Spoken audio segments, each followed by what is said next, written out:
untuk Bapak Ibu sekalian yang sudah bergabung. Jadi kami juga ucapkan selamat bergabung untuk Bapak Ibu yang baru saja bergabung di periode 16.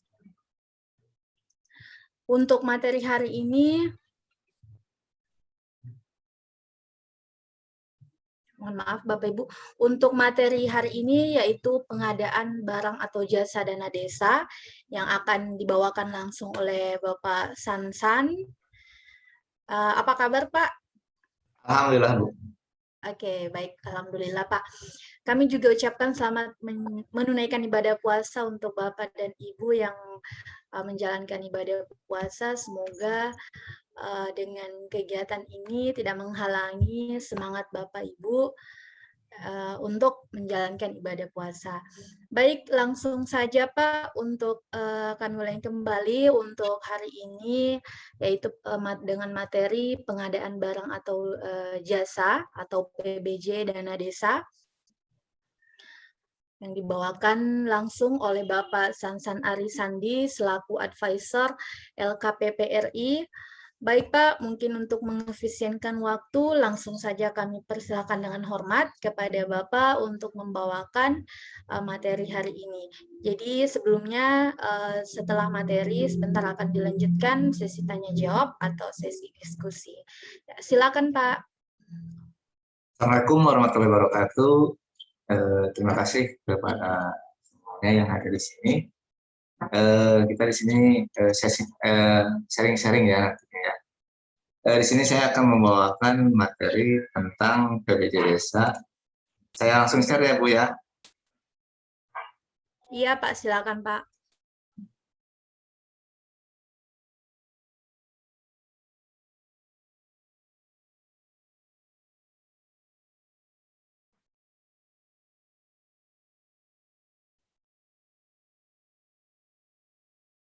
Katanya Bu. Kayak lagi. Assalamualaikum warahmatullahi wabarakatuh. Saya di sini akan membawakan materi tentang pengadaan barang jasa di desa. Sebelum kita materi, saya akan memperkenalkan diri saya dulu. Nama saya Sansan Arisandi, tempat tinggal saya di Sukabumi, lahir tanggal 20 November tahun 80. Saya bekerja di Kecamatan Agar Bitung sebagai Kasubag Keuangan Perencanaan dan Evaluasi. Saya di sini mempunyai sertifikat kompetensi yaitu 1, sertifikat pengadaan barang dan jasa, 2, penyuluh anti korupsi BNS RI, sertifikat trainer, dan saya punya keputusan dari LKPP yaitu advisor PBJ LKPP. Maaf Bapak Ibu karena kita di sini offline ya Bu, kita kalau misalnya itu harus hati-hati bila mana ada hal-hal yang terjadi, mungkin Bapak Ibu sudah tahu arah kemana yang akan keluar, dan bila mana kalau misalkan colokan Bapak Ibu hati-hati bila ada yang terkelupas. Kita lanjut dengan materi. Dengan adanya PBJ desa di sini ada peraturan-peraturan yang terkait dengan dana desa, yaitu ada Undang-Undang Nomor 6, ada PP Nomor 60, Perpres 43, Perpres 60 2015, ada Perpres terbaru Nomor 14 2021, Permendagri 113, SK Menteri, 3 Menteri tentang Keuangan dalam negeri, Desa, Pembangunan Daerah Tertinggal dan Transmigrasi, ada Permen Keuangan Nomor 93 2015, Permendes Pembangunan Daerah Tertinggal, dan yang sekarang ini yaitu Peraturan LKPP Nomor 12 Tahun 2019 tentang pedoman penyusunan tata cara pengadaan barang dan jasa di desa. Kita lanjut, ini adalah alur dana desa. Jadi alur dana desa. Slide-nya tidak jalan. Mohon maaf Pak, share screen-nya tidak bentar, jalan Pak. Iya Pak.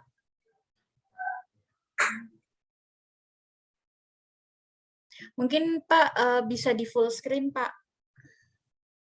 Ini full screen Bu. Oh full screen ya Pak. Biasa Bu. Kalau tampilannya di sini belum full screen. Oke, baik, Pak. Atau ntar saya keluar dulu ya Bu ya. Oh iya, Pak.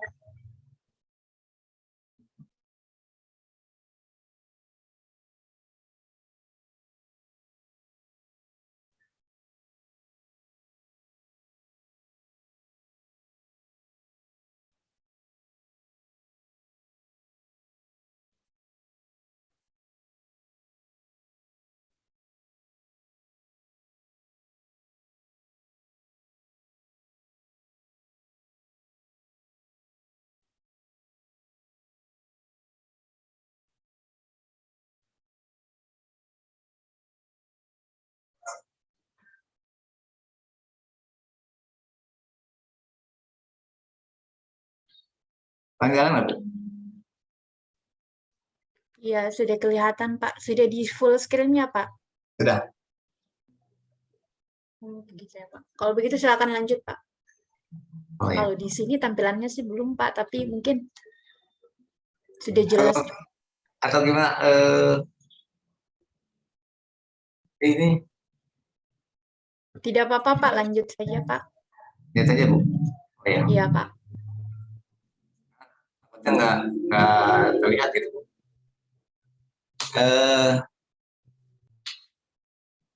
Ya juga ini sama Bu majalah nih. Kelihatan nggak Bapak Ibu? Iya, Pak. Ini masih tampilan di judul, Pak. Kelihatan Pak. Di judul ya? Iya, Pak. Kelihatan Pak. Kelihatan. Nggak gerak ya. Gerak ya? Kalau ini gerak nggak? Iya, Pak. Iya, Pak. Gerak. Berarti nggak bisa di full screen. Iya, Pak. Kenapa ya? Ya. Harus di full screen nih. Ada nggak? Silakan mungkin lanjut, Pak.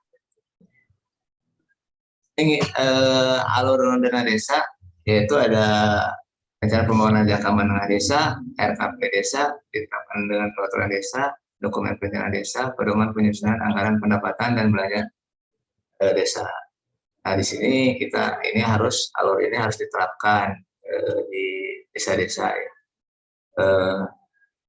Terus lanjut penggunaan dana desa yaitu satu membidangi bidang pembangunan desa dan bidang pemberdayaan masyarakat, diprioritaskan untuk pembiayaan pembangunan pemberdayaan masyarakat. Pembangunan dan pemberdayaan masyarakat dilaksanakan sesuai prioritas pembangunan dana desa yang ditetapkan oleh Menteri Desa Pembangunan Daerah Tertinggal dan Transmigrasi. Terus ada prioritas pembangunan dana desa dilengkapi dengan pedoman umum pelaksanaan penggunaan dana. Nah, jadi dana desa itu dulu itu adalah prioritasnya untuk pembangunan dan pemberdayaan masyarakat desa. Tapi kalau yang sekarang itu prioritasnya untuk BLT ya, BLT yang terdampak COVID. Ini berjalan nggak Bu? Tidak, Pak. Ini tetap di peraturan perundang-undangan. Waduh, harus gimana ya? Paling nggak pakai tadi itu ya Bu ya? Ini aja ya? Iya, itu berjalan Pak, itu jalan Pak. Tapi nggak bisa di... Iya, nggak usah full screen Pak. Biar Ya, tidak. Ya, siap. kelihatan juga. Ya, ya. Kelihatan Pak. Ini yang penggunaan desa, kita di sini ini pengadaan barang desa, dana desa, dana desa itu ada dasar hukumnya Pak. Jadi di sini dasar hukumnya Perlem LKPP nomor 12 tahun 2019 tentang pedoman penyusunan tata cara pengadaan barang dan jasa. Berbeda dengan pengadaan barang dan jasa di pemerintah, karena kalau misalkan di pemerintah itu dasar hukumnya itu Perpres 16 atau turunannya Perpres 12 tahun 2021 tentang pengadaan barang jasa dan jasa pemerintah. Jadi di sini dasar hukum untuk pengadaan barang jasa di desa itu adalah Perlem LKPP nomor 12 tahun 2009. Prinsip pengadaan barang dan jasa di desa dilakukan secara swakelola dengan aturan aturan sebagai berikut, yaitu memaksimalkan penggunaan material atau bahan dari wilayah setempat.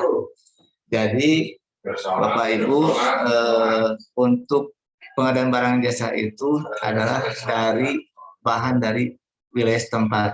Jadi tidak boleh mengambil dari wilayah yang lain terkecuali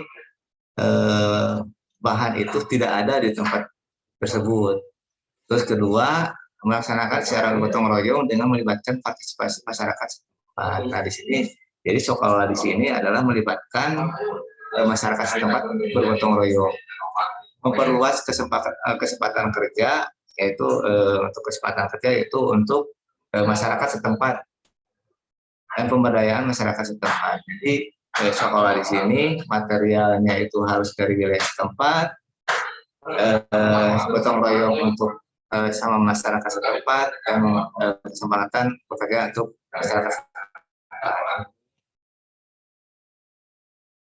Pengadaan barang dan jasa di desa pada prinsipnya dilakukan dengan secara sekolah oleh pemerintah desa dengan melibatkan seluruh masyarakat desa. Dengan semangat gotong royong menghormatkan kearifan lokal serta memaksimalkan penggunaan material dan bahan setempat. Jadi sekolah di sini sudah ditegaskan bahwa untuk bahan yang akan digunakan itu yaitu dari wilayah setempat. Jadi Bapak Ibu bila mana nanti Bapak Ibu di desa di sini diprioritaskan bahan-bahannya dari wilayah setempat. Ya mudah-mudahan kalau misalkan bahan-bahannya ada semua di tempat tersebut, Bapak Ibu harus memilih yang ada di tempat tersebut. Tata nilai pengadaan. Di sini tata nilai pengadaan yaitu pengadaan barang jasa di desa tidak dibolehkan menggunakan bahan material atau barang alat yang dapat merusak lingkungan. Nah, di sini Bapak Ibu kita harus hati-hati juga bila mana menggunakan bahan atau material atau alat yang dapat merusak lingkungan sekitar. Misalkan Bapak Ibu, misalkan batu yang dikali, misalkan kan kebanyakannya Bapak Ibu batu kali itu dirusak oleh warga setempat dan pasir dari sungai tersebut. Pengadaan barang jasa di desa diutamakan menggunakan produk dalam negeri yang telah memiliki standar nasional Indonesia atau SNI, Ibu Bapak. Jadi kalau misalkan sudah SNI, barang-barang tersebut udah layak pakai, Ibu ya Bapak. Kita lanjut. Di sini ada prinsip pengadaan barang dan jasa. Kita prinsip pengadaan barang dan jasa hampir sama dengan prinsip pengadaan barang jasa pemerintah, yaitu efisien, efektif, transparan. Cuma di sini ada pemberdayaan masyarakat, gotong royong dan terus di sini ada etika pengadaan, yaitu ada bertanggung jawab, profesionalisme, mandiri dan menjaga rahasia, menghindari penyalahgunaan menang, tidak saling mempengaruhi, menerima dan tanggung jawab, mencegah keborosan. Nah, di sini mungkin semua itu harus diterapkan di dalam pengadaan barang dan jasa. Di dalam pengadaan barang jasa di sini ada istilah tim pengelola kegiatan atau TPK. Kalau misalkan di pengadaan pemerintah yaitu ada pejabat pengadaan dan panitia pengadaan. Tapi di dalam pengadaan barang jasa itu ada tim pengelola kegiatan, yaitu tim pengelola kegiatan itu ditentukan oleh kepala desa yang terdiri dari unsur pamung desa atau aparatur desa dan unsur lembaga kemasyarakatan desa setempat. Jadi di situ kita ada TPK itu dari unsur pamung desa dan lembaga kemasyarakatan desa atau LMD ya. Di sini ada TPK itu mendapatkan honor, Pak. Jadi TPK itu mendapatkan honorarium dan keperluan biaya lainnya sepanjang berkaitan dengan kegiatan pengadaan barang jasa dimaksud sesuai dengan kemampuan desa dan dibuatkan oleh berbeda desa. Jadi di sini TPK itu sama dengan pejabat pengadaan atau Pokja yang dulu, Pak, yang dulu sebelum kita adalah kalau PNS itu kan mendapatkan TPP ya. Kalau dulu itu sama TPK itu ada honornya berupa per paket atau gimana kemampuan desa. Di sini ada tugas tim pengelolaan kegiatan atau tim TPK dan pengadaan barang jasa, yaitu 1. Menyusun RAB, 2. Menyusun spesifikasi teknis barang dan jasa diperlukan, melaksanakan pembelian atau pengadaan, memeriksa penawaran, melakukan negosiasi, menandatangani surat perjanjian, melakukan perubahan ruang lingkup pekerjaan, melaporkan kemajuan pelaksanaan pengadaan kepada kepala desa, menyerahkan hasil pekerjaan setelah selesai 100%. Jadi di sini hampir sama, Bapak Ibu, di sini hampir sama, cuman kita kalau misalkan di pemerintahan ya, tidak ada menyusun RAB, tapi ada penyusun RAB itu tugasnya PTK, tapi di sini menyusun RAB ini tugasnya TPK, Bapak Ibu ya, hampir sama dengan yang ada di pengadaan barang jasa pemerintah, cuman kalau yang menyusun RAB itu yang nyusun itu PPK ya sama ya, di sini semuanya oleh tim pengelola kegiatan. Persyaratan TPK di sini ada 6. 1. Memiliki integritas, disiplin dan bertanggung jawab dalam melaksanakan tugas, mampu mengambil keputusan serta tidak pernah terlibat korupsi, kolusi, dan nepotisme, mendatangani fakta integritas, tidak menjabat sebagai sekretaris desa dan bendahara di pemerintah desa, memiliki kemampuan kerja secara berkelompok dan melaksanakan setiap tugas pekerjaannya, dan memiliki keahlian dalam pembuatan administrasi. Jadi Bapak Ibu di sini kalau untuk memilih TPK kita harus memiliki integritas, mampu mengambil keputusan, mendatangani fakta integritas, tidak menjabat sekretaris desa dan bendahara, mampu bekerja kelompok, memiliki keahlian dan membuat administrasi. Bila mana ada yang tidak yang tidak memiliki dari ini, jangan sampai dimasukkan kepada TPK. Untuk membantu pelaksanaan TPK dapat menggunakan tenaga ahli yang berasal dari pegawai negeri sipil atau sesuai dengan keahlian di bidang. Nah, di sini untuk membantu pelaksanaan TPK itu yaitu untuk merencanakan sesuatu perencanaan sipil, misalkan gedung, irigasi. Nah, di situ kan ada untuk menggambar tata letak gedung dan gambar perencanaan irigasi. Karena TPK itu yang di desa itu mungkin ada yang bisa, mungkin ada yang tidak. Jadi di sini TPK bisa dibantu oleh tenaga teknis berasal dari pegawai negeri sipil. Dan TPK di sini ada larangan, Bapak Ibu.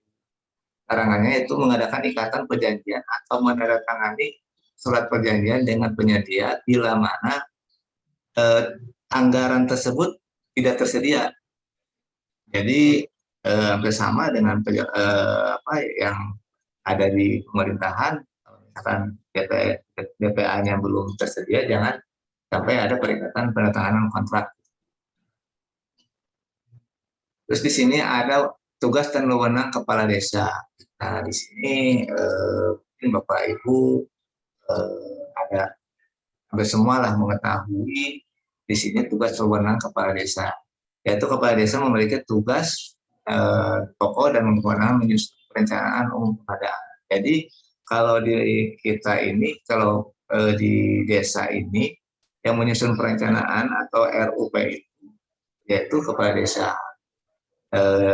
Di RUP itu yaitu meliputi kegiatan anggaran pengadaan barang dan jasa yang dibiayai oleh APBD desa, kegiatan anggaran pengadaan barang jasa yang dibiayai berdasarkan kerjasama antar desa yang sepanjang diperlukan. Nah, di sini ada anggaran yang dibiayai berdasarkan antar desa. Nah, di sini kalau misalkan antar desa itu yaitu seperti pembuatan jembatan penghubung, yang satu misalkan desa A, yang satu desa B. Ini bisa bekerja sama untuk membiayainya. Di sini ada ketentuan umum swakelola.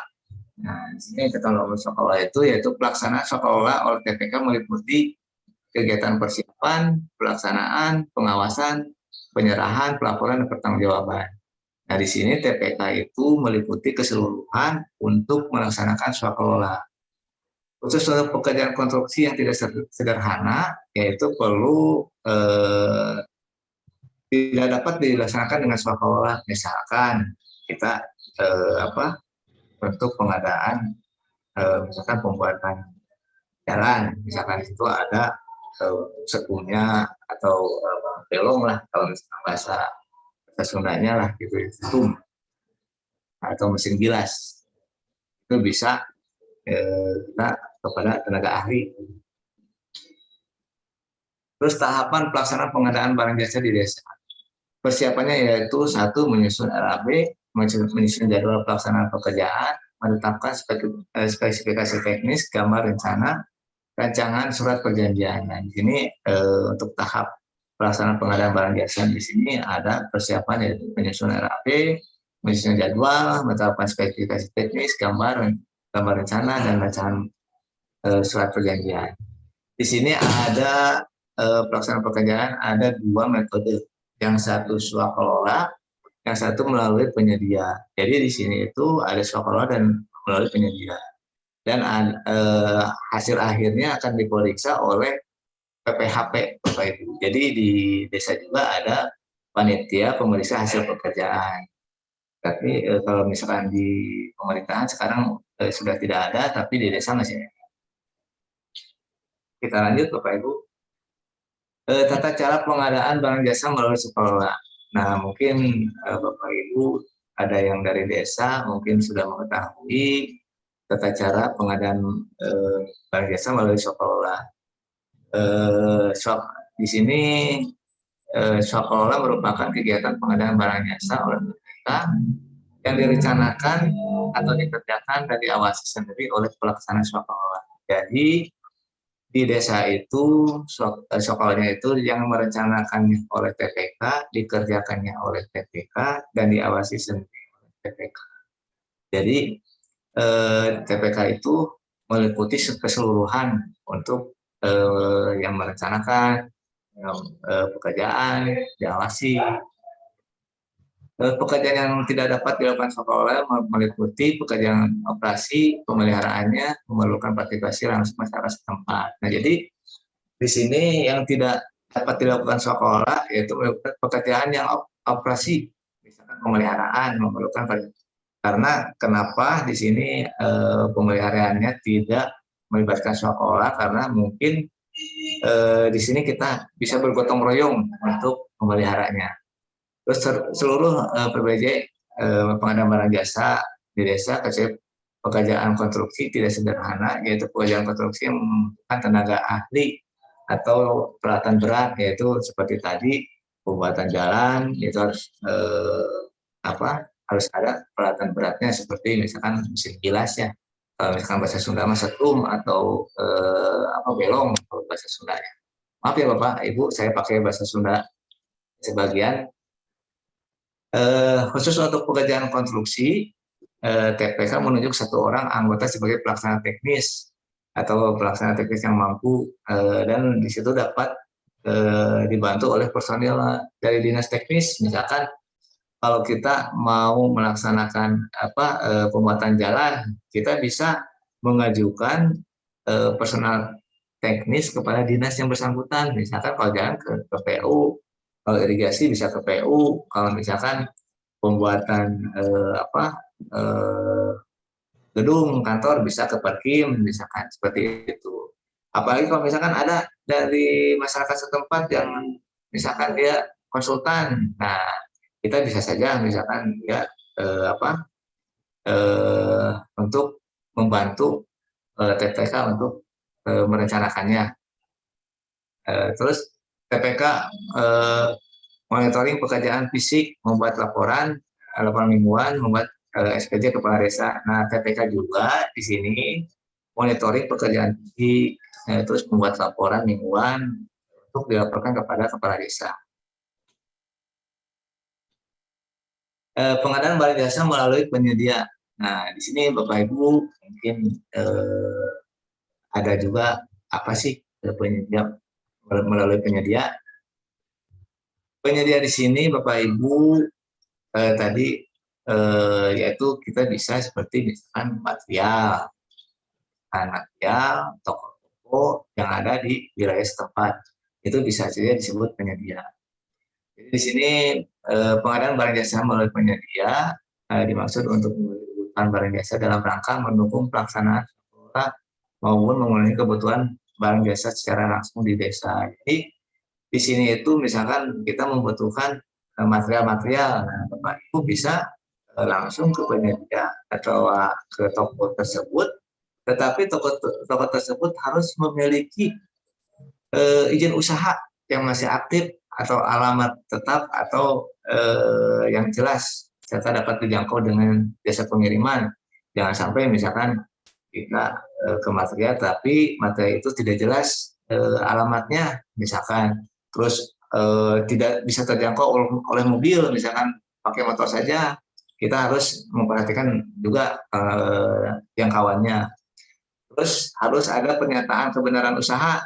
Nah di sini mungkin seperti ada SIU misalkan, terus ada NPWP misalkan, itu harus ada. Untuk pekerjaan konstruksi mampu menyediakan tenaga ahli atau peralatan yang diperlukan dalam melaksanakan pekerjaan. Nah, di sini mungkin kalau misalkan penyedia itu dia bisa menyediakan tenaga ahli atau peralatan yang diperlukan dalam pelaksanaan pekerjaan. Jadi bisa saja misalkan punya tukang, punya pekerja, dia bisa saja untuk membantu menyediakan. Bila tidak boleh menggunakan pihak ketiga, Bapak Ibu ya. Jadi Bapak Ibu tidak boleh menggunakan pihak ketiga. Pihak ketiga itu bukannya CP atau penyedia jasa, tapi di sini yaitu kalau disebutnya apa, pihak ketiga itu mediator.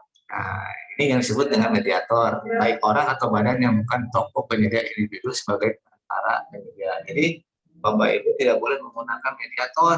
Karena kenapa? Kalau misalkan dengan menggunakan mediator mungkin Bapak Ibu dalam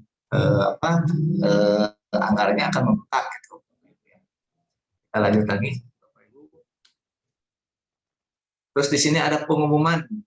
Nah, mungkin Bapak Ibu yang alhamdulillah kalau misalkan sudah mengetahui atau yang belum, saya akan perjelas di dalam pengumuman. Di sini pengumuman Bapak Ibu, jadi hasil kegiatan dari pengadaan melalui swakalola diumumkan melalui media informasi yang di sini. Apakah ada yang dari desa, apakah pernah mengumumkan dalam pengumuman desa atau tidak? Mungkin di sini ada Bapak Ibu yang dari desa, bisa dicek kalau misalkan ada yang dari desa, apakah ada? Kalau tidak ada, kita lanjut ya Bapak. Untuk pekerjaan konstruksi selain diumumkan pada papan pengumuman desa, pengumuman hasil pengadaannya dilakukan di lokasi seperti misalkan kalau misalkan dari pengadaan barang jasa pemerintah, yaitu satu papan proyek. Ini juga seperti papan proyek diumumkan tempel di lokasi tersebut. Yang itu apa aja pengumumannya, misalnya di sini yaitu meliputi satu, nama kegiatan, nilai pengadaan, keluaran atau output dari volume dan satuan, nama TPK, lokasi dan waktu, tanggal mulai dan selesai. Jadi di sini pengumuman papan pengumuman desa harus ada seperti ini.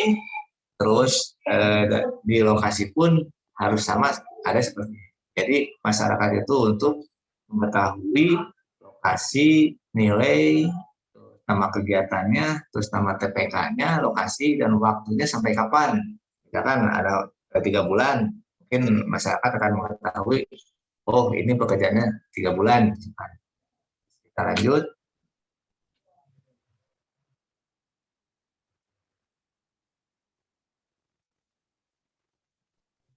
Pengadaan melalui penyedia, yaitu ada ketentuan umum, pelaksanaan pengendalian, bukti transaksi, dan perubahan surat perjanjian. Bapak Ibu di sini itunya materinya berjalan nggak Bu? Pak? Berjalan. Jalan. Jalan, oh ya, makasih Pak. Pengadaan melalui penyedia yaitu ketentuan umum, pelaksanaan, pengendalian bukti transaksi dan perubahan surat perjanjian. Nah, kalau misalkan perubahan surat perjanjiannya itu nanti kalau bila mana pekerjaannya itu di lokasi tidak sesuai dengan gambar yang awal, jadi bisa ada perubahan perjanjian atau kalau di badan pemerintah yaitu adendum seperti itu. Kita lanjut di sini ketentuan umum, Pak. Yang tadi di sini ada ketentuan umum. Nah, ini penjelasan ketentuan umum. Untuk pemilihan penyedia dengan cara lelang, TPK menyusun dokumen lelang untuk memuat antara lain ruang lingkup pekerjaan dalam bentuk kerangka acuan kerja atau KAK. Jadi di sini Bapak Ibu penyedia itu memuat KAK. Memuat KAK itu di dalamnya yaitu daftar kuantitas dan harga, spek teknis, gambar rencana kerja bila diperlukan. Kalau misalkan rencana kerja biasanya pembuatan gedung, pembuatan irigasi, pembuatan jalan. Biasanya kalau misalkan seperti itu. Terus waktu pelaksanaan pekerjaan, persyaratan administrasi, rancangan surat perjanjian, dan nilai total HPS. Nah, ini juga Bapak Ibu di desa juga ada total HPS, jadi harga perikanan sendiri juga ada. Terus mengutamakan penyedia dari desa setempat. Nah, persyaratan administrasi untuk penyedia berupa surat pernyataan, persyaratan administrasi untuk penyedia berupa izin usaha atau NPWP, Ibu. Nah, sering kelupaan nih Bapak Ibu di sini yaitu untuk persyaratan administrasinya Bapak Ibu. Misalkan izin usahanya di situ toko tapi kita tidak melihat izinnya atau NPWP-nya punya atau tidak. Karena kalau misalkan tidak mempunyai NPWP, kebanyakan yang dibayarnya itu oleh NPWP desa setempat. Jadi atas nama NPWP desa gitu. Nah, sekarang mah kita harus ada NPWP penyedia atau kalau misalkan itu toko atau material yang ada di desa tersebut.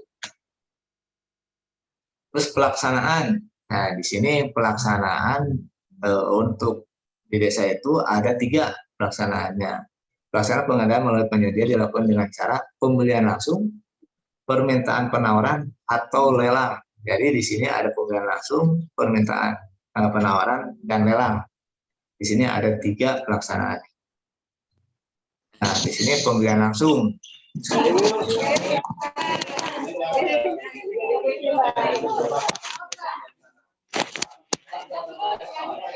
Bentar Ibu ya, ada yang bocor ini.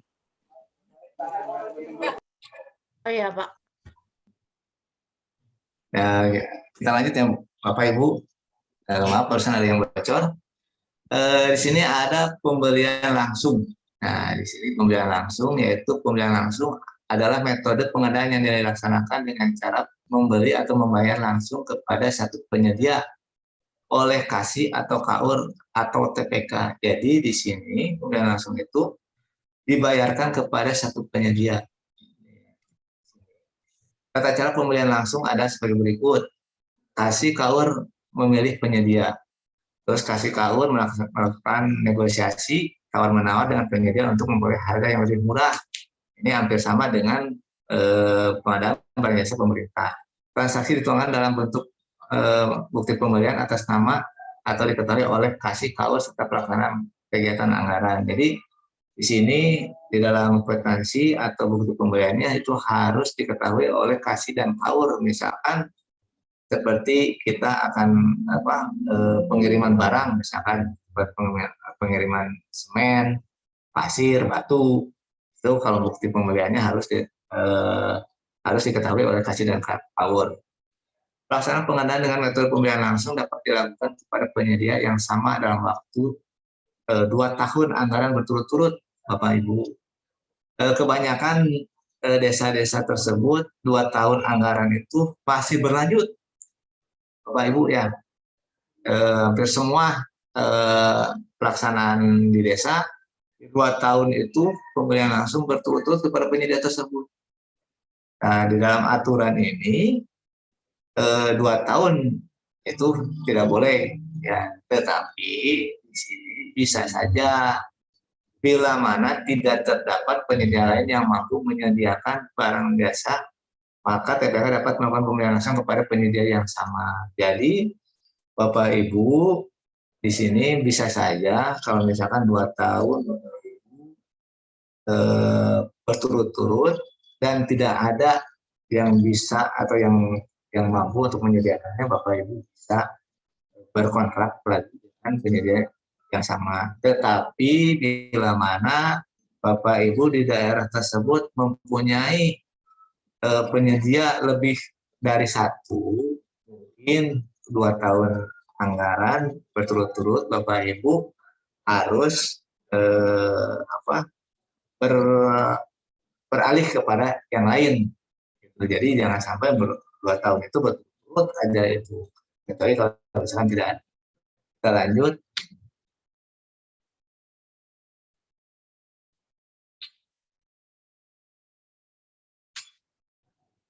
Di sini ada permintaan penawaran. Nah, Bapak Ibu di sini juga ada permintaan penawaran. Di sini adalah permintaan penawaran ada metode pengadaan dengan membeli atau membayar langsung dengan permintaan penawaran tertulis. Paling sedikit 2 penyedia yang dilakukan oleh TPK. Jadi penawaran di sini yaitu untuk meminta penawaran tertulis paling sedikit 2 penyedia yang dilakukan oleh TPK. Tata cara permintaan penawaran sebagai berikut. Nah, jadi di sini TPK meminta penawaran secara tertulis dari 2 penyedia. Permintaan penawaran dilampiri dengan persyaratan teknis yaitu tadi yang disebutkan KK, rincian barang, volume, sampai gambar. Gambar pun bila diperlukan. Tapi kalau misalkan kita membeli ATK, terus membeli laptop, AC, gambar tidak diperlukan. Untuk pelaksanaan pekerjaan dan formulir surat pernyataan kementerian usaha. Jadi di sini harus ada surat pernyataan kementerian usaha. Penyedia menyampaikan surat penawaran sebagai mana dimaksud dalam dokumen penawaran atau lelang. Harga disertai surat pernyataan kebenaran usaha. TPK mengkalkulasi penawaran penyedia. Penawaran penyedia dinyatakan lulus apabila memenuhi persyaratan teknis dan harga. Terus dalam hal penyedia yang lulus dari 1, maka TPK akan memilih penawar yang lebih rendah. Jadi apabila mana lebih dari 1, maka TPK dengan harga penawaran terendah sebagai pemenang untuk melaksanakan pekerjaan. Dalam hal lebih dari 1 penawaran harga yang sama, maka TPK akan menego.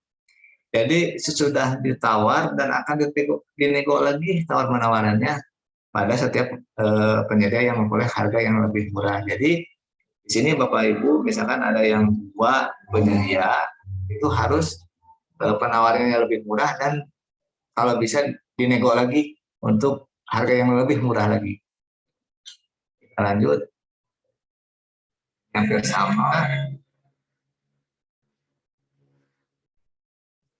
kita lelang.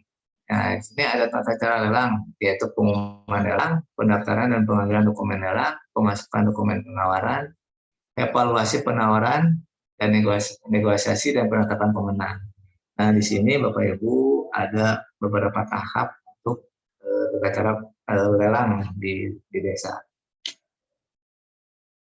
Nah, di sini ada pengumuman lelang, Bapak Ibu. Nah, di sini yang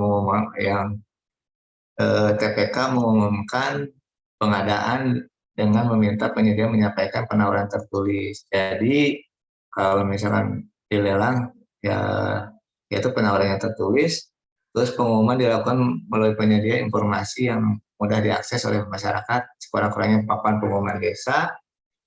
Yang di dalamnya itu pengumuman informasi itu yaitu nama paket pekerjaan, nama TPK, lokasi pekerjaan, ruang lingkup pekerjaan, nilai total HPS, jangka waktu pelaksanaan pekerjaan, dan jadwal proses lelang. Itu di pengumuman ini harus ditempelkan maksimal di papan pengumuman desa. Jadi supaya penyedia penyedia atau masyarakat dari toko atau material atau penyedia lainnya bisa melihat yang akan mengikuti lelang. Bersamaan dengan pengumuman pengadaan, TPK dapat mengirimkan undangan tertulis kepada penyedia untuk mengikuti lelang. Jadi TPK juga bisa mengirimkan undangan kepada penyedia untuk mengikuti lelang. Misalkan di tempat tersebut ada beberapa penyedia yang bisa menyediakan bahan, tenaga ahli, dan peralatannya bisa diundang oleh TPK tersebut. Kita lanjut. Di sini ada pendaftaran dan pengembalian dokumen lelang dan memasukkan dokumen penawaran. Jadi di sini ada penyedia mendaftar untuk mengikuti lelang, yaitu biasanya disediakan di kantor kepala desa. Terus TPK memberikan dokumen lelang kepada penyedia yang mendaftar. Penyedia menyampaikan penawaran tertulis berisi dokumen administrasi serta penawaran teknis dan harga. Jadi di sini misalkan Bapak Ibu ada penyedia misalkan di desa tersebut, bisa misalkan sudah diumumkan, langsung kita bisa mendaftar untuk mengikuti lelang. Terus di sini ada penetapan pemenang. Nah, di sini ada penetapan pemenang.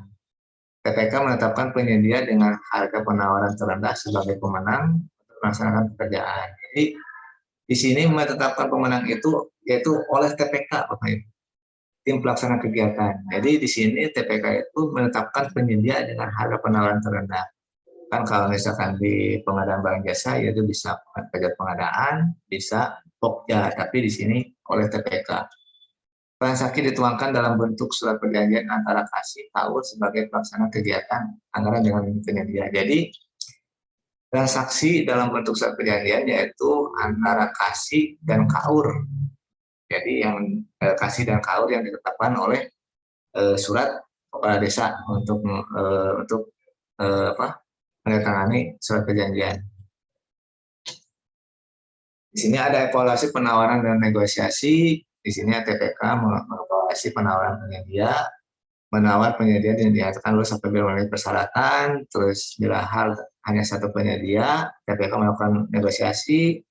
Dalam hal lebih dari satu, maka penyedia penawaran yang sama untuk dinego lagi dan dituangkan dalam berita acara hasil negosiasi. Jadi ini seperti yang tadi Bapak Ibu, kalau misalkan ada 2 penyedia atau 3 penyedia yang sama, itu akan ditawar lagi atau dinego lagi untuk mendapatkan harga yang lebih murah dan dituangkan dalam berita acara hasil negosiasi.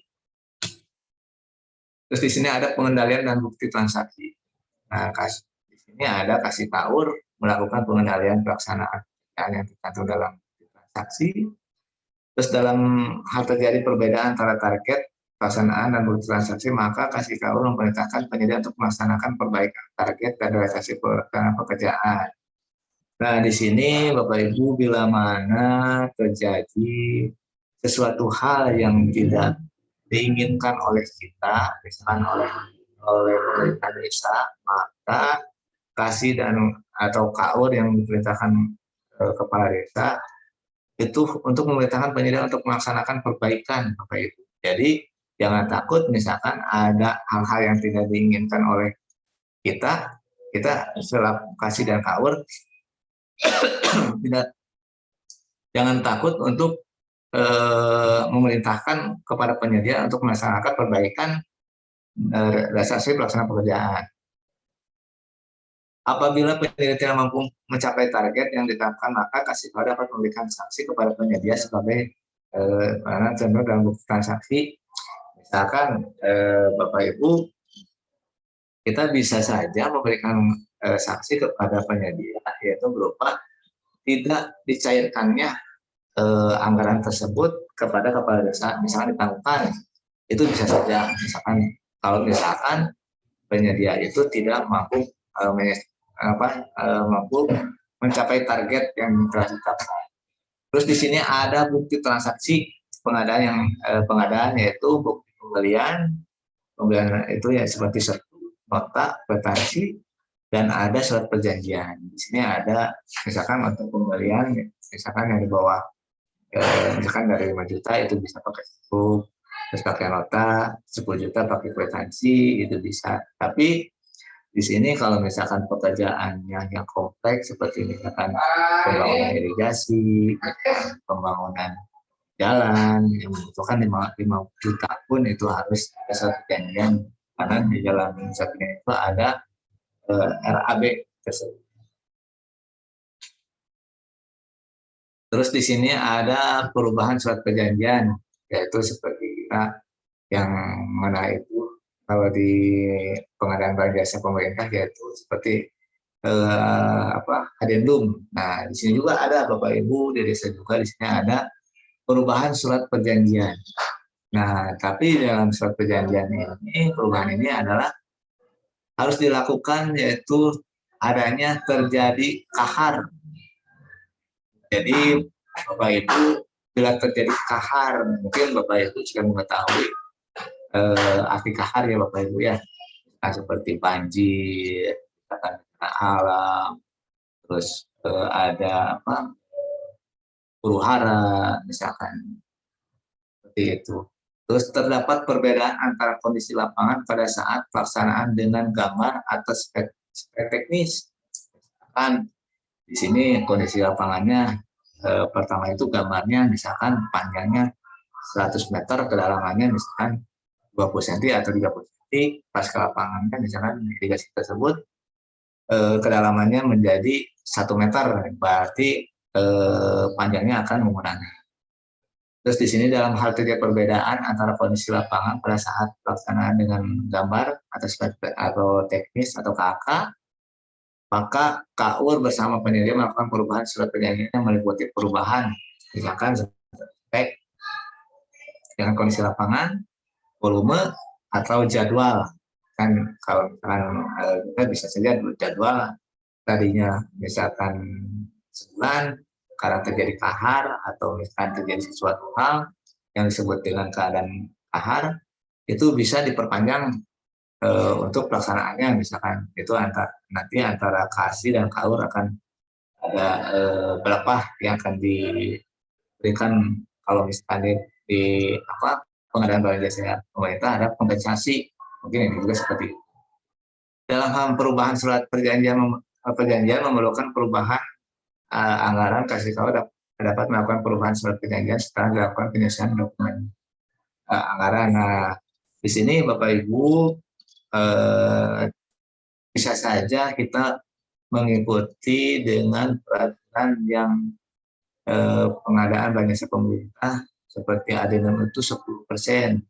Tetapi di sini kita harus melakukan penyusunan dokumen anggaran. Jadi harus dirubah dulu Bapak Ibu dokumen anggarannya. Misalkan DPA-nya kalau misalnya seperti kita mah ya seperti di pemerintah itu DPA-nya itu harus dilakukan perubahan. Tapi kan kita tidak bisa anggaran tersebut, dokumen anggaran tersebut gimana kita harus ada persetujuan dulu. Terus penyelesaian dokumen anggaran sebagaimana berdasarkan ketentuan perundang-undangan yang terkait dengan pengelolaan keuangan desa. Jadi di sini kita tidak sembarangan untuk mengubah isi dokumen anggaran tersebut. Kita harus mengikuti peraturan undang-undang terkait pengelolaan keuangan desa. Nah, di sini perubahan surat perjanjian sebagaimana dimaksud dilakukan KASI dan KAUR dengan persetujuan kepala desa. Jadi Bapak Ibu seumpamanya Bapak Ibu KASI dan KAUR itu bisa saja untuk merubah surat perjanjian antara penyedia yang terjadi kahar atau misalkan perbedaan antara kondisi lapangan, tetapi harus ada persetujuan kepala desa. Bila mana kepala desa tidak setuju, Bapak Ibu jangan sekali-kali merubah surat perjanjian tersebut, itu Bapak Ibu. Kita lanjut. Di sini ada kegiatan proses pelaksanaan kegiatan PBJ desa, yaitu ada perencanaan teknis, persiapan pengadaan, pelaksanaan pengawasan dan pelaporan. untuk pekerjaan fisik kegiatan. Di sini prarencana yaitu ada musdu. Nah, kalau misalkan di desa itu ada musyawarah dusun. Terus perencanaan teknis itu ada musyawarah desa musdes. Nah, di situ ada musdes, terus kita ada persiapan pengadaannya, terus pelaksanaannya, pengawasannya, dan pelaporannya. Dan akan terjadilah fisik kegiatan dari hal-hal tersebut. Di sini Bapak Ibu ada pejabat penerima hasil pekerjaan. Jadi pejabat penerima hasil pekerjaan itu atau panitia penerima hasil pekerjaan yaitu yang dibentuk oleh kepala desa selaku PKPdes, pemegang kekuasaan pengelolaan keuangan desa, yaitu membentuk panitia penerima hasil pekerjaan dengan atau pejabat penerima hasil pekerjaan yang ditetapkan dengan keputusan kepala desa. Jadi di sini ada panitia penerima hasil pekerjaan dan pejabat penerima hasil pekerjaan. Panitia penerima hasil pekerjaan terdiri dari 3 orang, Ibu Bapak. Di sini 3 orang itu meliputi 2 orang perangkat desa, 1 orang lembaga kemasyarakatan desa. Dan untuk pejabat penerima hasil pekerjaan ada 1 orang dari unsur perangkat desa atau lembaga desa. Itu bisa dipilih oleh kepala desa. Misalkan 3 orang bisa kasih kaur, misalkan bisa kaur, bisa dari kepala dusun. Jadi dari kepala dusun atau kadus yang disebut itu. Kalau bahasa itunya kadus. Dan untuk pejabat penerima hasil pekerjaan yaitu 1 orang, yaitu bisa dari perangkat desa atau lembaga kemasyarakatan desa. Jadi itu terserah nanti kepala desa yang akan memilih.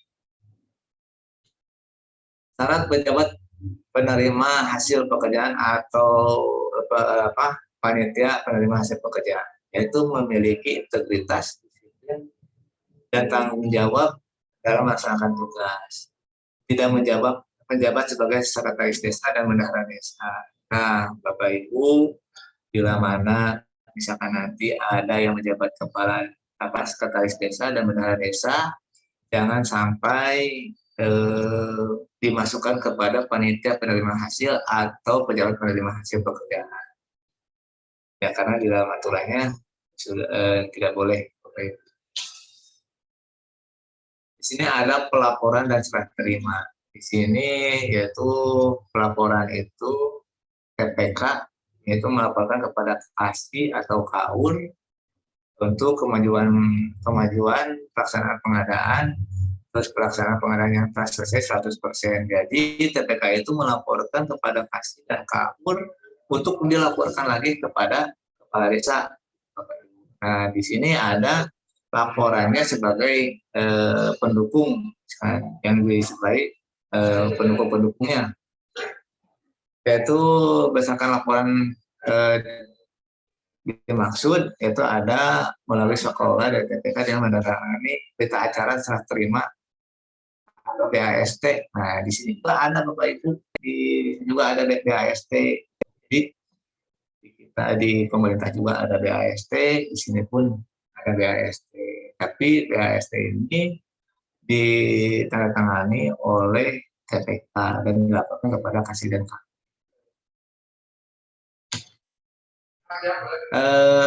Tugas pokok dan kewenangan panitia atau pejabat penerima hasil pekerjaan. Jadi di sini panitia hasil pekerjaan melakukan pemeriksaan hasil pekerjaan yaitu di atas 50 juta itu oleh panitia yang ditunjuk yang tadi 3 orang. Nah, terus pejabat yang di bawah penerima hasil pengadaan jasa periksa dan diuji. Nah, jadi ada pengujiannya. Membuat berita acara serah terima yaitu panitia dan pejabat penerima hasil harus ada berita acara serah terimanya, harus mendatangani berita acara hasil terima. Ketentuan panitia penilaian hasil pekerjaan itu membantu pelaksanaan tugas panitia penilaian hasil menggunakan. Nah, jadi di sini Bapak Ibu bisa aja untuk pembantuan. Ya, pembantuan itu bisa berasal dari pegawai negeri sipil. Lo bocor lagi ya Ibu Bapak ya?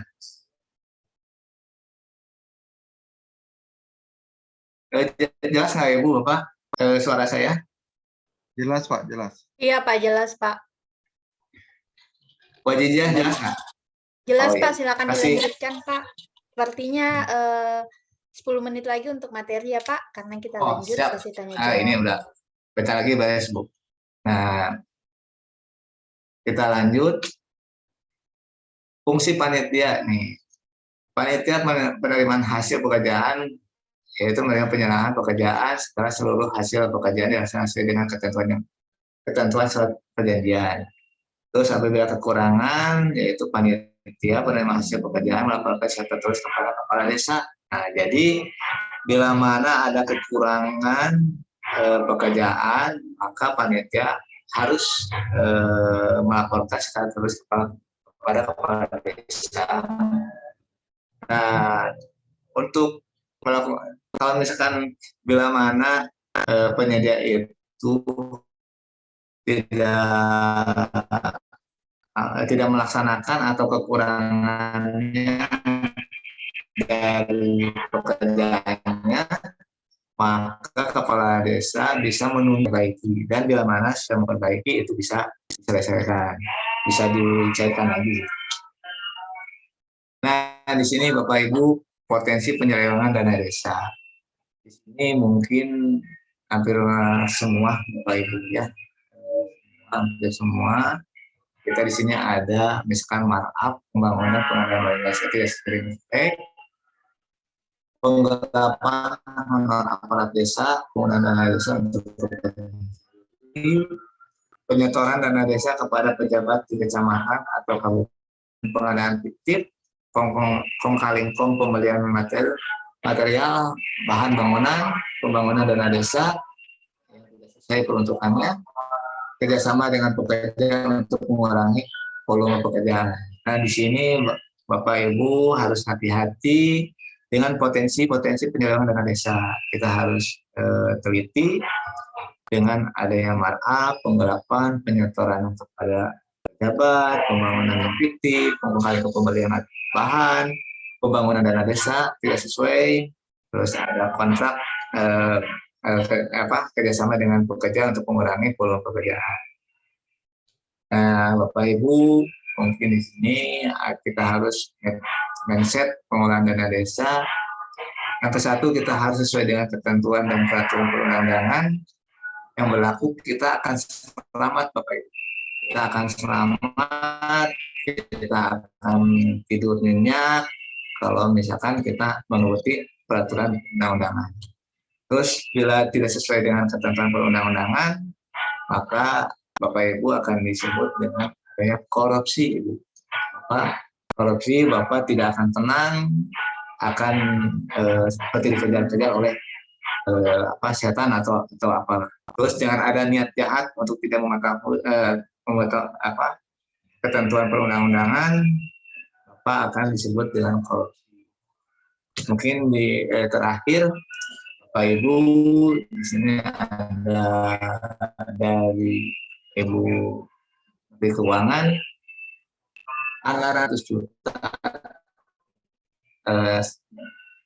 sebesar 3,5 miliar per tahun diharapkan bisa memperbaiki kondisi masyarakat. Saya pikir anggaran itu bukan untuk desa, tapi untuk rakyat di desa. Mungkin cukup sekian Bapak Ibu, saya ucapkan terima kasih. Kita akan session sharing, mudah-mudahan saya bisa menjawabnya. Kalau misalkan saya tidak bisa menjawabnya, akan diPR-kan oleh saya. Terima kasih Bapak Ibu. Assalamualaikum warahmatullahi wabarakatuh. Kita kembalikan kepada moderator. Silakan Ibu Mbak Jeja. Ya, baik Pak. Terima kasih Pak untuk materinya mengenai dengan PBJ Desa atau pengadaan barang jasa dana desa.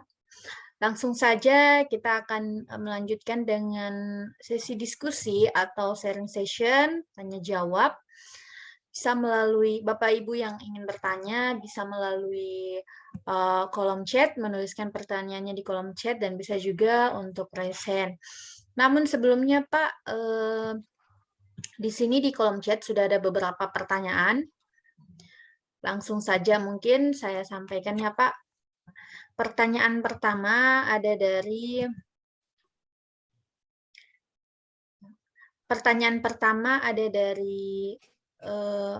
penyedia dalam pengenalan.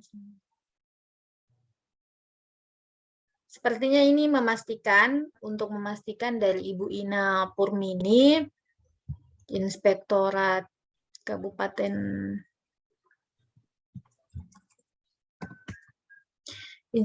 dari Inspektorat Kabupaten Cirebon, pemilihan penyedia dalam pengadaan langsung minimal berapa penyedia? Katanya 2 penyedia ya Pak. Langsung dijawab mungkin Pak. Bisa 2, bisa lebih. Jadi gimana adanya penyedia yang ada di desa setempat. Misalkan ada 2, ada 3, itu bisa. Tapi yang ada di desa tersebut, misalkan tidak bisa di desa, misalkan kecamatan A adanya di kecamatan B, atau desa A tapi ada lagi dari desa A tapi beda kecamatan, itu tidak boleh. Kalau misalkan di desa tersebut ada 3, itu bisa 3, karena di situ TPK yang akan memilih harga yang terendah. Boleh saja. Oke, baik Pak. Jadi bisa 2 atau lebih dari 2 ya Pak, 2 penyedia. Selanjutnya Pak. Selanjutnya ini pertanyaan dari Bapak Muhtar. Izin bertanya Pak, teknis untuk menentukan pemenang lelang jika harga terendah kualitas kurang bagus, sedangkan harga lebih tinggi tapi kualitas lebih bagus. Langsung saja Ibu ya. Iya, Maaf, Pak. Pak Muhtar, kalau misalkan dari segi pengadaan barang dan jasa, harga itu harus harga yang termurah tapi berkualitas. Jadi kalau pengadaan barang jasa itu yang termurah, bukan yang termahal. Jadi yang termurah, yang terbagus, itu yang kita pilih. Jadi kalau misalkan kata Bapak harga lebih tinggi tapi kualitas tetap bagus, itu tidak jaminan Pak. Itu tidak jaminan. Yang akan dipilih pengadaan barang jasa itu dari pengadaan barang jasa desa atau barang jasa pemerintah, itu harga yang terendah yang akan kita pilih. Gitu Pak. Oke, baik. Terima kasih Pak. Selanjutnya pertanyaan dari pertanyaan dari Bapak dari Kabupaten Rohil. Apakah dalam penyusunan HPS pengadaan barang atau jasa dengan melalui penyedia atau swakalola di desa memperhitungkan keuntungan? Dan apakah panitia hasil pekerjaan atau pejabat penerima pekerjaan boleh menerima honorarium? Oh iya, makasih. Ini pertanyaannya sangat itu Bu, sangat sangat bagus ini. Ini Pak, untuk penyusunan HPS pengadaan barang jasa itu melalui penyedia atau swakalola, itu kita bisa memperhitungkan dengan keuntungan. Jadi di situ misalkan kita ada pembuatan irigasi, atau misalkan pembuatan gedung, pembuatan jalan. Di situ kita ada untuk memperhitungkan keuntungan untuk penyedia. Tapi keuntungan penyedia itu bukan keuntungan tok, misalkan 10% atau gimana. Jadi keuntungan dia sendiri, misalkan dia yang menawarkan misalkan sekian, tapi dia punya untung. Bukan kita yang misalkan seperti yang HPS kita bikin di dalam pengadaan barang jasa pemerintah, misalkan HPS ada keuntungan 10%. Ini tidak, Pak. Jadi dia yang menawarkan. Jadi dia yang menawarkan HPS kita kalau misalkan di Swakawa itu TPK yang menyusun HPS, tapi tidak ada keuntungan 10%, tapi nanti keuntungannya dari penyedia tersebut, misalnya gitu. Terus apakah panitia hasil pekerjaan atau pejabat penerima hasil pekerjaan mendapatkan honor? Boleh, Bu. Karena di sini itu pejabat penerima hasil pekerjaan itu bukan PNS, tetapi aparatur desa dan lembaga yang ada di desa. Jadi itu boleh, karena aturannya juga ada. Kalau itu karena aturannya itu menurut aturan pemerintah setempat. Kalau misalkan dari bupati, misalkan itu ada juknisnya, ada juknisnya. Itu pun keuntungan pun ada juknisnya. Jadi keuntungan untuk membuat HPS pun ada jenisnya dari kepala daerah setempat. Itu, Bu. Oke, baik Pak. Terima kasih Pak untuk jawabannya. Selanjutnya Pak, kita lanjut ke pertanyaan Pak Bapak Ramses Nainggolan.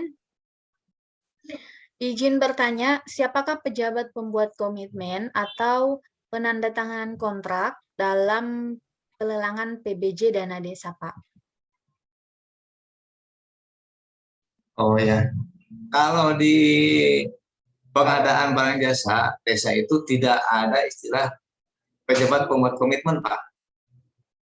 Tapi di sini ada TPK sama KASI dan KAUR. Jadi untuk penandatanganan kontrak itu sama KASI dan KAUR, Pak. Sama KASI KAUR yang ditunjuk oleh kepala desa. Jadi di sini tidak ada pejabat pembuat komitmen. Jadi adanya KASI dan KAUR yang ditunjuk oleh kepala desa. Itu, Pak.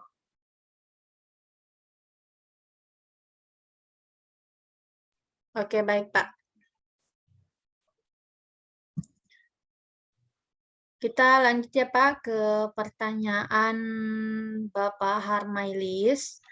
Mungkin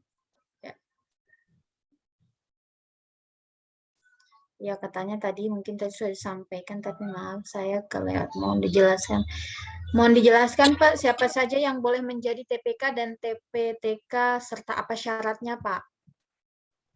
Kalau TPK itu dari unsur pamong atau aparatur desa dan lembaga yang ada di desa. Jadi itu, Bu. Jadi syarat-syaratnya itu yang aparatur desa, tapi aparatur desa juga tidak boleh menjabat sekretaris desa dan bendahara desa. Dan ada lembaga desa. Itu yang bisa masuk gitu, Bu. Syarat-syaratnya itu aparatur desa sama lembaga desa. Itu, Bu.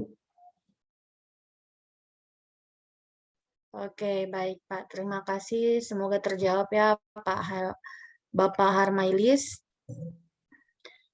Selanjutnya Pak dari Bapak Darmadi, bagaimana cara lelang atas pengadaan barang atau jasa di desa Pak? Cara lelangnya katanya. Yang tadi sudah saya jelaskan, Bu. Di situ ada tata cara lelang, yaitu diumumkan, Pak. Diumumkan di papan desa, dan ada undangan, dan ada penyedia itu mengambil formulir di desa. Jadi nanti di situ penyedia itu mengirimkan KAK, spek, terus administrasi lainnya ke desa, dan nanti akan dipilih oleh TPK. Yang terendah, yang harga terendah akan dipilih oleh TPK. Itu, Pak. Baik Pak, terima kasih Pak. Dari Pak ya. Jadi untuk file-filenya nanti, materinya nanti akan kami share ya Pak di website kami CV Ya, boleh. Konsultan Indonesia. Dan ya untuk Bapak yang sudah melakukan registrasi nanti akan mendapatkan file record materi dan e-sertifikatnya. Selanjutnya Pak, kita lanjut ke pertanyaan dari Bapak Agustinus. Apabila terdapat kegiatan sosialisasi atau pelatihan ataupun BIMTEK yang diadakan oleh desa dan kemudian dibentuk panitia, panitia tersebut merupakan aparat desa itu sendiri dan menerima honor kepanitiaan. Apakah diperbolehkan, Pak? Kalau misalkan Mohon maaf Pak, saya lanjutkan. Apakah diperbolehkan aparat desa dalam hal ini sekdes dan bendahara ini merupakan suami istri? aduh, itu pribadi ya Bu ya. Iya Pak. Ya, itu pribadi. Kalau misalkan sebenarnya Bapak Ibu, kalau di dalam suatu instansi sebenarnya itu tidak boleh ada antara suami dan istri atau keluarga. Karena kenapa? Karena nanti akan disebutnya itu ada nepotisme. Jadi ada keluarga yang di situ. Terus tadi Bu menerima honor ya Bu ya.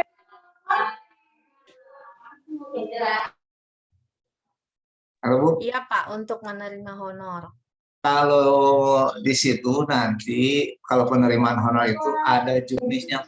Jadi Bapak Ibu nanti ada juknisnya. Juknisnya itu dari kepala daerah setempat. Jadi nanti ada honornya berapa, panitia misalkan dapat berapa. Nanti di sana ada tertera. Masing-masing kita berbeda antara Kabupaten A dan Kabupaten B itu akan berbeda. Juknisnya pun akan berbeda.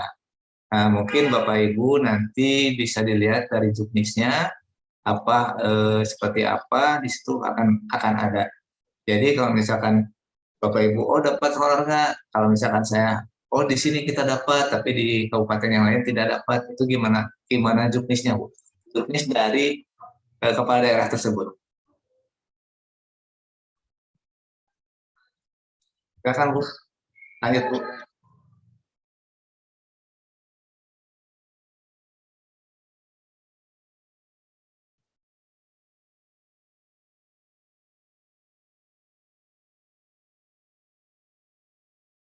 Mohon maaf Pak, ter-unmute.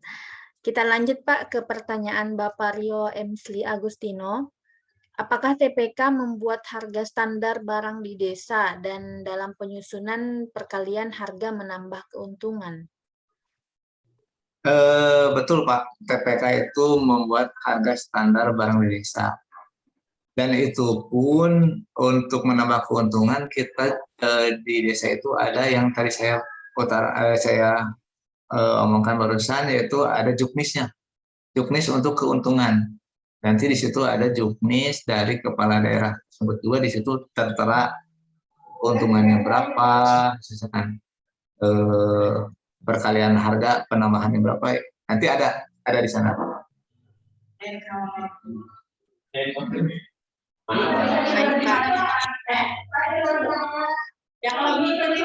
Selanjutnya Pak, pertanyaan dari Bapak Muhammad Arfaki. Siapa yang menyusun RAB dan gambar untuk kegiatan konstruksi Pak? PPK Bu. Tadi kan udah saya share, nanti saya share lagi Bu ya, benar ya. Oke, baik Pak. Selanjutnya dari Bapak Adroni. Berapa maksimal keuntungan yang dapat dimasukkan dalam penyusunan HPS dan honorarium, Pak? Nah, itu juga sama Bu. Di situ juga ada di juknis. Semua itu ada di juknis.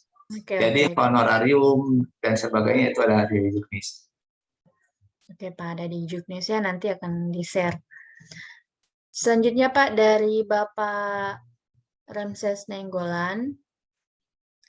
Dalam Perka LKPP nomor 12 tahun 2019, pedoman penyusunan tata cara pengadaan barang atau jasa di desa pada pasal 10 ayat 2 huruf D berbunyi menandatangani bukti transaksi pengadaan. Apa yang dimaksud pada pasal 10 ayat 2 huruf D tersebut, Pak? Itu Pak, itu menandatangani bukti transaksi pengadaan, yaitu menandatangani kwitansi atau setruk Pak. Jadi itu bukti-bukti transaksi itu dari misalkan penyedia yang mengirimkan barang itu harus ada tanda tangan bukti transaksi, yaitu yang diketahui oleh kasir atau KAUR Pak. Itu yang tadi di dalam materi saya berikan tadi ada. Baik, Pak. Terima kasih, Pak. Selanjutnya, Pak, ke pertanyaan Bapak Budiman. Katanya, bukankah tambahan perhitungan keuntungan hanya untuk pekerjaan yang dilelang, yang dilaksanakan oleh pihak ketiga? Pihak ketiga itu, kalau misalkan di pengadaan barang jasa desa itu, pihak ketiga itu adalah mediator, Bu. Jadi penyedia itu bukan pihak ketiga. Kalau misalkan itu pihak ketiga itu mediator. Jadi perhitungan yang pekerjaan yang dilakukan itu semua juga ada juknisnya. Jadi di desa itu tidak bisa keluar dari juknis yang ada yang dikirimkan oleh yang disahkan oleh kepala daerah. Jadi di situ ada semua juknisnya. Jadi kita nggak sembarangan untuk menghitung keuntungan. Jadi di situ ada juknisnya A, B, C, dan D itu. Iya, baik, Pak. Terima kasih, Pak, untuk jawabannya. Bapak Ibu sekalian juga masih ada waktu 15 menit untuk sesi tanya jawab. Jadi Bapak dan Ibu yang ingin bertanya mengenai dengan PBJ dana desa, silakan raise hand dan bisa juga ya, silakan Ibu Sri. Baik, Mbak, terima kasih. Masih agak sedikit mengganjal saya, Pak narasumber ya, terkait dengan harga ya tadi, penetapan penyedia dengan harga terendah walaupun kualitasnya masih dipertanyakan, karena ini di desa ya Pak, karena itu merupakan risiko yang paling tinggi, banyak pekerjaan desa yang terbelangkai, akhirnya maksud dari penggunaan dana desa tersebut tidak sesuai, kemudian tidak juga sesuai dengan RKPDes-nya, kemudian juga tidak sesuai dengan dokumen penganggarannya. Nah, bagaimana Pak? Karena ini menjadi debatable ya Pak, menjadi debatable ketika kita menetapkan penyedia dengan harga terendah, tapi dipertanyakan kualitasnya. Sementara tadi ada pertanyaan Pak, ketika kita melihat agak lebih tinggi, tapi kualitasnya bisa dipertanggungjawabkan, itu kan mempunyai justifikasi teknis Pak. Gitu. Nah, apakah diperbolehkan kita memilih penyedia yang kita yakin secara kita punya justifikasi teknis terhadap kualitas maupun kemampuan dari penyedia tersebut walaupun dia agak lebih tinggi. Makasih Pak. Ya Bu, terima kasih Bu. Langsung saja, Bu Adijah dijawab. Iya Pak, langsung saja Pak. Silakan. Terima kasih Ibu Sri pertanyaannya. Begini Ibu, kita tidak boleh melanggar aturan yang telah ditentukan. Jadi aturan yang itu yang rendah, kita memilih yang rendah itu aturan Bu. Aturan yang ada di dalam Perlem LKPP yang LKPP nomor 12 2019. Jadi kita tidak bisa keluar dari peraturan tersebut. Seperti kita pengadaan barang jasa pemerintah, itu juga sama Bu. itu pun sama. Yang kita pilih itu harga yang terendah, bukan harga yang termahal. Jadi kita tidak bisa keluar dari aturan yang berlaku, itu Bu.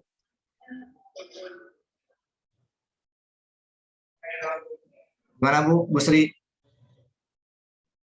Izin Pak, bisa Ya, Bu. disebutkan di pasal berapa ya Pak di Perlem LKPP-nya? Karena saya membacanya kayaknya tersirat semua, gitu. Yang Ya. penting mutu dan kualitasnya itu yang harus bisa dipertanggungjawabkan. Karena kami sebagai API juga harus menjaga mutu dan kualitasnya Pak. Ya Bu. Tapi di dalam aturan seperti itu Bu. Nanti saya share ya Bu ya. Baik Pak, terima kasih. Ya Bu. Sama-sama Bu. Baik Bu, terima kasih. Terima kasih Bu Sri Utami, nanti akan di-share semua ya Bu, mengenai dengan juknis dan lain-lain. Silakan Bapak Ibu, satu pertanyaan lagi mungkin dari peserta untuk tanya jawab ini. Apakah boleh? Ya Pak, ini ada pertanyaan dari Pak Budiman. Apakah dalam pelaksanaan swakelola PBJ di desa diperbolehkan mengambil keuntungan? Dalam artian HPS-nya sudah ada unsur keuntungan. Di dalam HPS itu kan tadi udah saya gituin Bu ya.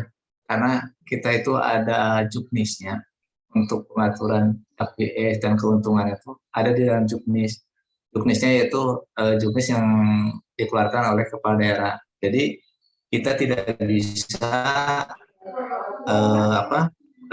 melebihi dari juknis tersebut. Jadi tidak bisa keluar dari juknis tersebut. Jadi mungkin Bapak Ibu di daerahnya mungkin ada yang punya juknisnya akan berbeda, juknis yang misalkan dari kepala daerah kita dan kepala daerah yang lain mungkin kebijakannya berbeda Ibu. Mungkin seperti itu Bu. Baik Pak, terima kasih Pak. Sepertinya Pak, untuk sesi tanya jawab untuk materi ini sudah selesai. Bapak dan Ibu sekalian, kami ucapkan banyak terima kasih atas partisipasinya untuk materi hari ini, terutama untuk Bapak dan Ibu yang sudah bergabung dalam sesi tanya jawab dalam session ini. Terima kasih. Terima kasih Pak Sansan. Baik Pak, mungkin silakan disampaikan closing statement-nya Pak untuk materi PBJ Dana Desa. Ya, terima kasih Ibu, Bapak yang telah hadir di sini. Di dalam PBJ Desa yaitu kita harus jangan keluar dari aturan-aturan yang berlaku. Seperti misalkan aturan juknis tentang juknis yang dikeluarkan oleh kepala daerah, terus ada Perlem LKPP, kita harus mematuhi dengan aturan-aturan tersebut. Cukup sekian aja Bu. Mungkin dari saya cukup sekian Bapak Ibu. Bila mana ada pertanyaan-pertanyaan yang tidak bisa saya jawab atau tidak puas, mungkin di lain kesempatan kita bisa sharing-sharing bareng, karena saya juga mungkin masih belajar Bapak Ibu. Mudah-mudahan dalam materi ini bisa bermanfaat untuk Bapak Ibu sekalian. Mungkin dari saya cukup sekian Ibu Bapak, kita kembalikan kepada moderator. Silakan Mbak Lija. Ya, baik Pak. Terima kasih Pak. Kami juga mengucapkan banyak terima kasih Pak untuk materi hari ini. Semoga bisa menjadi tambahan wawasan untuk Bapak Ibu sekalian yang mengikuti materi hari ini. Terima kasih kepada Bapak Ibu peserta yang sudah bergabung, dan mohon maaf apabila berlangsungnya materi ini ada kesalahan atau apapun itu. Ya, baik, mungkin itu sekian. Selamat menjalankan ibadah puasa kepada Bapak Ibu sekalian yang menjalankan.